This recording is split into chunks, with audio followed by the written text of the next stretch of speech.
윤여경 평가사님을 모시고 인터뷰를 진행하게 됐습니다. 네, 안녕하세요. 31기 합격생 윤여경입니다. 이번에 법규 점수가 대단히 높으신데 이번 시험의 난이도는 어떠셨어요?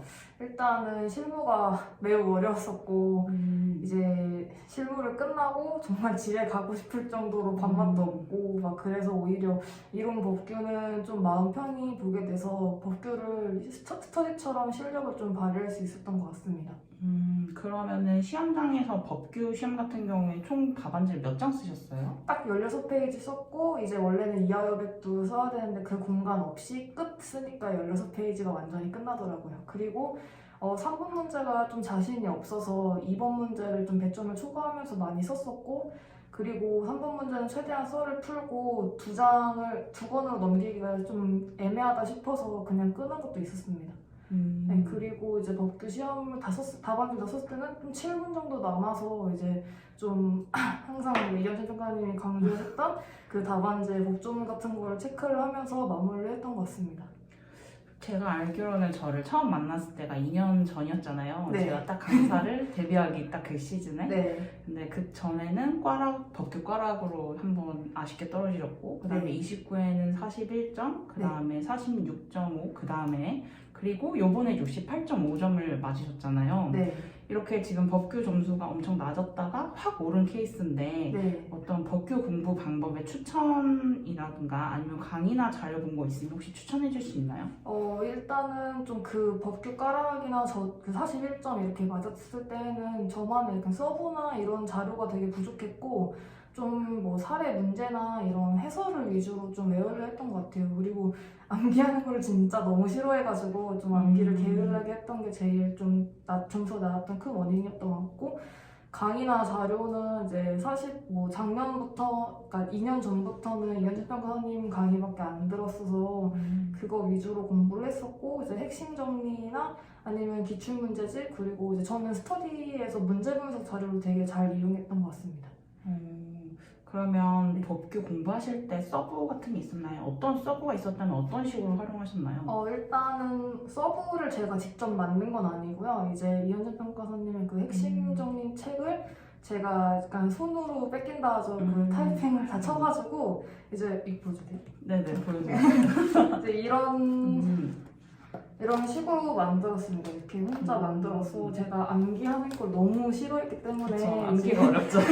이 타이핑을 해서 그 이제 읽어주는 TTS라는 게 있어요. 그래서 그거를 좀 활용을 하려고 이제 좀 공부를 안 하거나 아니면 좀 다른 이제 학교 공부나 이랬을 때 좀 그거를 많이 정리를 했었고 이제 그걸 완료된 이후에는 오히려 또 좋았던 게 핵심 저는 약간 좀 책을 깨끗이 써한다는 강박이 없지 않아 깔끔하게 있는데 쓰는 스타일인 거죠, 네, 책을. 근데 뭐 이렇게 판례나 이런 거를 좀 막 덕지덕지 붙이는 걸 안 좋아해서 타이핑으로 치고 나서 이제 뭐 스터디나 이럴 때 최근 판례나 이런 자료를 얻으면 제가 답안지 분량으로 요약하거나 아니면 요약해 주신 대로 적어서 그거를 다시 타이핑을 친 다음에 서브를 갈아 끼우고 이런 식으로 좀 해서 좀 공부하면서도 혼자 만족하면서 했던 것 같아요.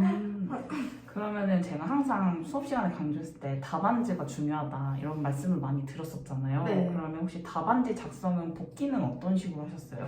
답안지 복기는 저는 좀 연차수도 있기 때문에 목차나 이런 부분에 있어서는 어려운 점은 좀 크게 없긴 했고 그 배점 조절은 좀 그런 욕심이 있었어요. 법규는 개인적으로 배점을 초과하더라도 좀 아는 것만큼 쓰면 점수가 나온다는 그걸 경험을 했기 때문에 이제 그쵸. 특히 오래 공부할 때는 좀 그거를 그냥 배점을 신경 안 쓰고 이제 제 필력이 어느 정도까지는 알기 때문에 그런 거를 좀 유의해서 쓴 정도였고 복기를 할 때는 이제 일요일에 다 끝냈어요. 웬만하면은 이제 월요일부터는 이제 개인 공부하는 걸 선호해가지고 그 스터디를 이렇게 쳐다보기도 싫잖아요. 그래서 일요일에 그쵸, 이제 힘들죠. 집에 가서 그 이현진 평가님이 이제 스터디 때 강평을 제가 거의 웬만하면 다 듣고 왔거든요. 그래서 맞아요. 질문도 끝까지 남아서 하시고 기억나요? 30분도 기다린 적이 있습니다. 네. 그래서 그 이제 스터디에서 물어봤던 거나 이런 부족했던 부분들을 제 서브에 체크를 하고 이제 그 강평 때 최신 판례 이런 거는 좀 답안지 분량으로 요약해 주시거나 아무튼 뭐 줄을 쳐주거나 이러시거든요. 그래가지고 그거를 타이핑을 쳐서 정리를 하고 그냥 그 정도로만 복귀를 했던 것 같아요. 근데 올해는 코로나 때문에 사실 공부하기 많이 힘들었었잖아요. 네. 그런 코로나라는 이 불특정한 요인 때문에 좀 힘드셨을 텐데 어떤 식으로 극복하셨나요? 일단은 저는 단연차였던 것도 있는데 일단 작년에 10월에 처음에 딱 떨어졌을 때는 10월 한 달 동안 정신을 못 차리고 그냥 완전 방황을 했고 그 다음에 이제 좀 친구한테 아르바이트 제의가 들어와서 2달 정도만 아르바이트를 해서 좀 활력을 얻었어요. 오히려 이제 제가 돈을 벌 수 있다는 그런 거에 활력을 얻고 1월부터 공부를 시작했는데 이제 2월 말에 아마 시험이 연기됐거든요. 그래서 그죠, 맞아요. 그때 이제 저는 제가 체력이 많이 안 된다는 걸 알아가지고 좀 게으르게 3월, 4월을 보냈어요. 그래서 3월, 4월은 뭐 아침에 실무 일정만 풀고 그 다음에 아까도 말씀드렸듯이 서브 TTS 그냥 듣고 눈으로 이걸 바른다고 하죠. 그래서 TTS 들으면서 그냥 앉아서 멍 때리면서 계속 서브를 읽었고 그 이상은 그렇게 열심히 하진 않았던 것 같아요. 그 TTS가 지금 보시는 분들이 좀 생소할 수도 있을 것 같긴 해요. 그러니까 핵심 정리를 일단 그 TTS 프로그램을 쓰려면은 그 음성이 지원이 되니까 그 TTS 프로그램을 돌려서 그러니까 계속 핵심 정리 내용을 반복해서 들으신 거죠? 네, 계속 들었어요. 네, 그래서 나중에는 이제 좀 이제 이현준 평가님이 S급, A급, 그쵸, 뭐 BC 맞아요. 이렇게 다 나눠주시거든요. 그래서 맞아요. 저는 그걸 다 정리를 해서 좀 공부 안 될 때 S, A급만 따로 다 행정법은 행정법대로, 개별법은 또 토주공법, 토주공법대로 이렇게 다 그 제가 편집을 했어요. TTS를. 그래서 그것만 또 SA급은 뭐 3번 들으면 전체는 또 한 번 맞아요. 듣고 이런 식으로 좀 반복을 했어요. 맞아요. 그게 계속 들으면 귀에 꽂히니까 네. 내가 외우기 싫어도 강제로 암기되는 네. 게 있죠. 그래서 저도 예전에 처음에 공부했을 때 외우기 너무 어려서 저는 제 목소리로 그런 프로그램이 있는지 모르고 네, 제 목소리를 녹음해서 여러 번 이제 걸어 다니거나 아니면 이동 시간에 들었거든요. 맞아요. 맞아요. 근데 그런 건 진짜 시간이 없거나 아니면 암기력이 조금 암기하는 게 힘들다 이런 분들한테 추천하는 네, 공부 방법이 완전 될 것 같아요. 강추드립니다. 저 같은 경우에는 이해가 안 되면 암기가 잘 안 되는 케이스여서 뭐 이론이나 실무 맞아요. 같은 거는 좀 이해가 되고 재미가 있어서 그냥 대충 이렇게 막 이해를 해도 공부가 되는데 법규는 제가 겪어보니까 기승전 암기더라고요. 아, 그래서 그래서 사실 중요한 부분인 것 같아요. 네, 그래서 근데 이 TTS를 정말 도움을 많이 받았던 것 같아요. 네. 그러면 우리 공부하면서 어떤 힘들었던 점도 있었나요? 아니면 스트레스는 어떻게 푸셨나요? 아, 일단 저는 단연차인 거를 이렇게 말씀을 드렸듯이 제일 힘들었을 때는 이제 그 이현준 평가사님 기수같이 29기에 주변에 많은 사람들이 합격을 했어요. 그래서 그쵸.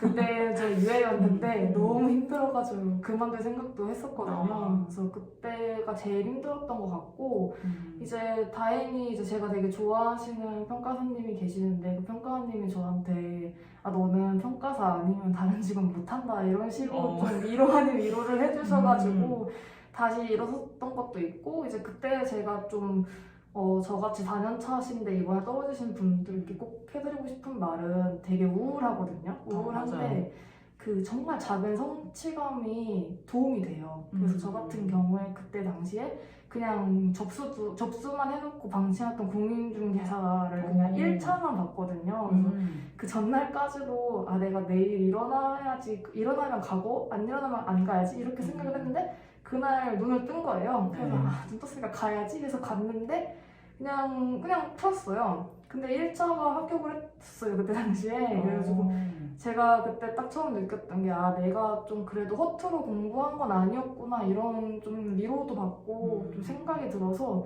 그 작은 성취감이 다시 평가사 공부를 할 수 있게 된 그런 좀 계기가 됐었던 것 같아요. 네. 그러면 그런 것들을 다 극복하고 그래도 이번에 제가 법규 쪽으로 지금 법규가 캐리했죠. 그래. 법규로 합격을 했잖아요. 네, 맞아요. 네, 그러면은 이제 마지막으로 혹시 하고 싶은 말 있으신가요? 일단은 그 주변 사람한테 고마운 것도 말하고 그 다음에 주변 사람들이나 이제 주위의 합격생 분들을 최대한 많이 이용할 수 있으면 이용하시는 거를 추천드려요. 그래서 뭐 이렇게 어떻게 공부했냐 이런 조언 같은 것도 얻을 수 있고 여러 가지로 다양한 방법들이 있으니까 자기한테 맞는 방법을 찾는 데 보다 효율적으로 할 수 있거든요. 그런 부분에서 시간을 단축하는 것도 수험 생활을 단축할 수 있는 거라 생각해요. 그리고 이제 가장 드리고 싶은 말은 포기하지 않으면 언젠간 합격합니다. 정말. 그리고 그 맞아요. 언젠간이 곧이 될 거예요. 맞아요. 네. 그러면 우리 윤여경 평가사님의 인터뷰는 여기까지 진행이 되고요. 우리 다음에 또 좋은 영상으로 찾아뵙겠습니다. 네. 구독과 좋아요, 알림 설정 부탁드려요.